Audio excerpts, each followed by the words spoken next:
নমস্কার বন্ধুরা, আমি পিন্টু বিশ্বাস। আপনারা দেখছেন আপনাদের প্রিয় YouTube channel creativity gardening. Creativity gardening চ্যানেলে আপনাদের সকলকে স্বাগত।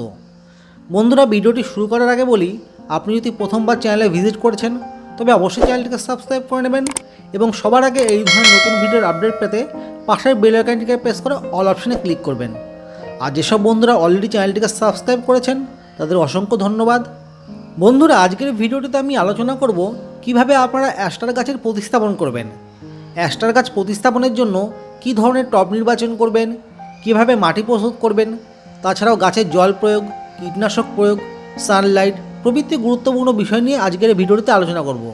তাই আপনাদের উদ্দেশ্যে বলছি, ভিডিওটি প্রথম থেকে শেষ পর্যন্ত পুরোপুরি দেখবেন, কোথাও স্কিপ করবেন না। তো চলুন বন্ধুরা, দেরি না করে ভিডিওটি শুরু করা যাক।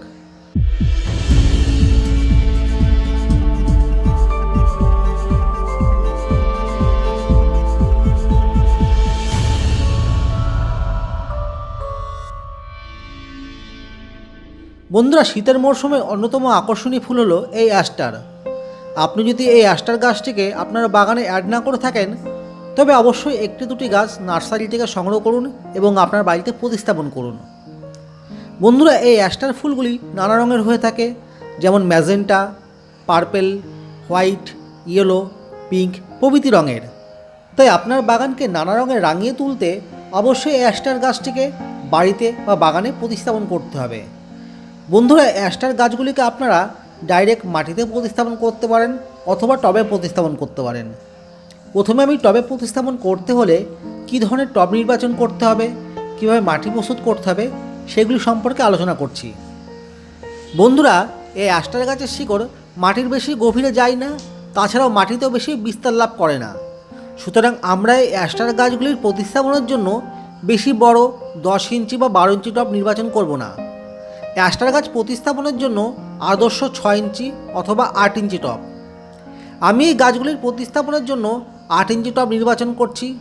আপনারা চাইলে 8 ইঞ্চি টব নির্বাচন করতে পারেন অথবা 6 ইঞ্চি টবও নির্বাচন করতে পারেন। সর্বদা আমরা এই ধরনের বেশি হোলযুক্ত টবই নির্বাচন করব, কারণ এতে জল নিকাশি ব্যবস্থা সবচেয়ে ভালো হয়।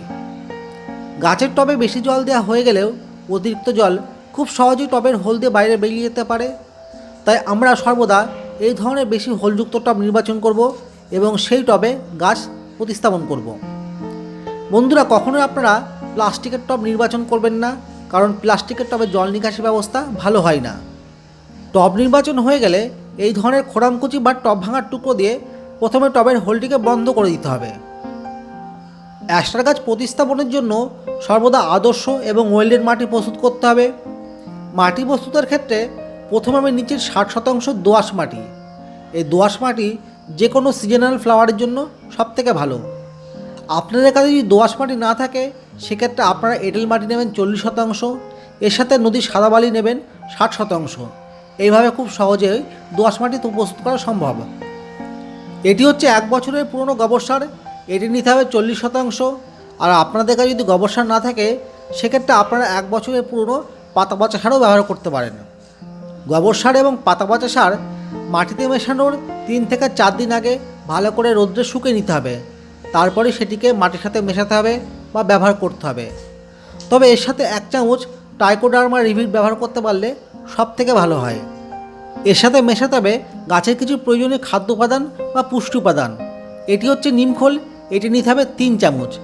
অনেক সময় গাছ প্রতিস্থাপনের কিছুদিন পরে গাছের শিকড়ে ব্যাকটেরিয়া বা ছত্রাকের আক্রমণ ঘটে। তাছাড়াও মাটিতে, গাছে প্রচুর লাল পিঁপড়ে, কালো পিঁপড়ের আক্রমণ ঘটে। এই ধরনের সমস্যা থেকে সমাধান পেতে আমাদের কিছু পরিমাণ নিমখোল মাটির সাথে অ্যাড করতে হবে। এটি হচ্ছে হাড় গুঁড়ো মেশাতে হবে 1 চামচ। এটি হচ্ছে শিংকুচি নিতে হবে 1 চামচ। এগুলিকে ভালো করে মাটির সাথে মিশিয়ে তবে আমাদের আদর্শ মাটি প্রস্তুত করতে হবে। খুব ভালো করে মাটির সাথে হাড় গুঁড়ো, শিংকুচি, নিমখোল, গোবর সার বা ভার্মি কম্পোস্টগুলো মিশিয়ে নিতে হবে। আমাদের অলরেডি মাটি প্রস্তুত হয়ে গেছে। টবের মধ্যে মিশ্রিত কিছু মাটি আমি দিয়ে দিচ্ছি। এইভাবে কিছু পরিমাণ মাটি দেওয়া হয়ে গেলে মাটিকে এভাবে হাত দিয়ে চেপে একটি বেড বা লেয়ার তৈরি করে দিতে হবে, যাতে মাটির মধ্যে থাকা এয়ার সহজে বাইরে বেরিয়ে যেতে পারে। এবার আমি পলিথিনে রাখা চারা গাছটিকে বার করে নিচ্ছি। যেভাবে আমি পলিথিন থেকে চারা গাছটি বার করছি সেইভাবে আপনারা চারা গাছটিকে বার করে নেবেন। দেখবেন খুব সহজেই চারাগাছ পলিথিন থেকে বেরিয়ে গেছে। এবার আমি চারাগাছটিকে টবের মাঝখানে খুব সাবধানে বসিয়ে দিচ্ছি। এবার মিশ্রিত মাটি অল্প অল্প পরিমাণে টবের সাইডে দিয়ে দিচ্ছি। অল্প পরিমাণ মাটি দেওয়া হয়ে গেলে মাটিকে এইভাবে হাত দিয়ে চেপে দিতে হবে। বন্ধুরা, গাছের গোড়ায় মাটি দিতে দিতে এই গাছের গোড়ায় কতটা পরিমাণে জল প্রয়োগ করবেন, কখন আপনারা গাছে জল প্রয়োগ করবেন প্রভৃতি বিষয় আপনাদেরকে জানিয়ে রাখি। অ্যাস্টার গাছের জল প্রয়োগ খুব একটি গুরুত্বপূর্ণ বিষয়। মাটি যদি ওয়েলডান না হয় সেক্ষেত্রে টবে বেশি দিন ধরে জল জমে থাকলে গাছের শেকড় বা গোড়া পচে যাওয়ার সম্ভাবনা থাকে। তাই আপনারা গাছের গোড়ায় জল দেওয়ার আগে অবশ্যই মাটিটিকে চেক করে দেখে নেবেন। যদি মাটি স্যাঁতস্যাঁতে বা ভেজা ভাব থাকে তাহলে আপনার গাছের গোড়ায় জল প্রয়োগ করবেন না। মাটিটিকে একটু হালকা বা শুকনো ভাব রাখার চেষ্টা করবেন। আর সবসময় আপনারা গাছের গোড়ায় জল প্রয়োগ করবেন সকালবেলা সূর্য ওঠার পরে। কখনোই আপনারা ভুল করে সন্ধ্যাবেলা বা বিকালবেলা জল প্রয়োগ করবেন না। শীতের ফুলের ক্ষেত্রে সবসময় সূর্য ওঠার পরে আপনারা গাছের গোড়ায় জল প্রয়োগ করবেন এবং গরমের ফুলের ক্ষেত্রে আপনারা সূর্যাস্তের পরে গাছের গোড়ায় জল প্রয়োগ করবেন। কীটনাশক প্রয়োগ।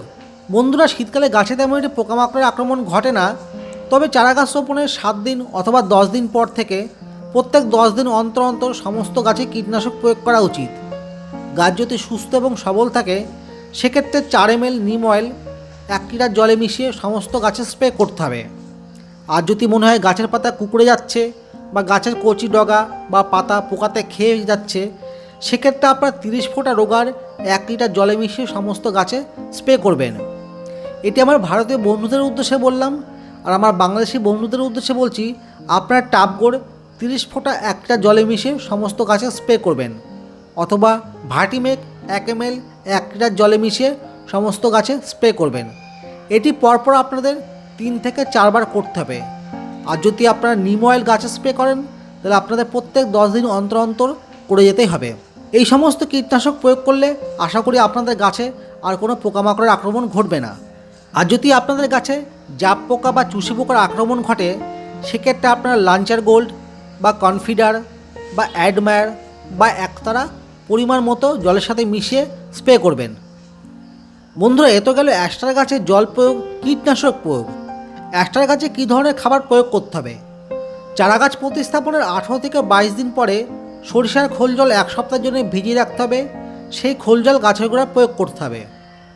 প্রথমবার খোল জল প্রয়োগ করার 36 থেকে 42 দিনের মধ্যে সরিষার খোল জল দ্বিতীয়বার গাছে প্রয়োগ করতে হবে। এর সাথে দিতে হবে ডিএপি। 8 ইঞ্চি টবের জন্য 8 থেকে 12টি ডিএপি দানা গাছের গোড়ায় প্রয়োগ করতে হবে। আর যদি সম্ভব হয় ইউপিএল কোম্পানির ফার্টিলাইজার পরিমাণ মতো ডিএপি দানার সাথে মিশিয়ে গাছের গোড়ায় প্রয়োগ করবেন। এভাবে প্রত্যেক 22 থেকে 25 দিন অন্তর অন্তর আপনাদের সরিষার খোল জল এবং ডিএপি গাছের গোড়ায় প্রয়োগ করতে হবে। বন্ধুরা, সমস্ত গাছ টবে প্রতিস্থাপন হয়ে গেছে। এবার গাছের গোড়ায় পর্যাপ্ত পরিমাণে জল প্রয়োগ করব। বন্ধুরা, এখানকার ওয়েদার খুবই বাজে, রোদ উঠছে না বললেই চলে। সারাটা দিন ঘন কুয়াশাতে আচ্ছন্ন হয়ে থাকে। এমন ওয়েদারে টবগুলিকে খোলা স্থানে রাখতে হবে। আর যদি রোদ ওঠে অবশ্যই টবগুলিকে টানা রোদে রাখতে হবে। বন্ধুরা, আশা করি সমস্ত রকম তথ্য দিয়ে আপনাদের সাহায্য করতে পেরেছি। আর যদি আপনাদের কোনো প্রশ্ন থাকে কমেন্ট বক্সেই কমেন্ট করবেন, তার রিপ্লাই আমি অবশ্যই দেবো। আর ভিডিওটি ভালো লাগলে অবশ্যই লাইক করতে এবং শেয়ার করতে ভুলবেন না।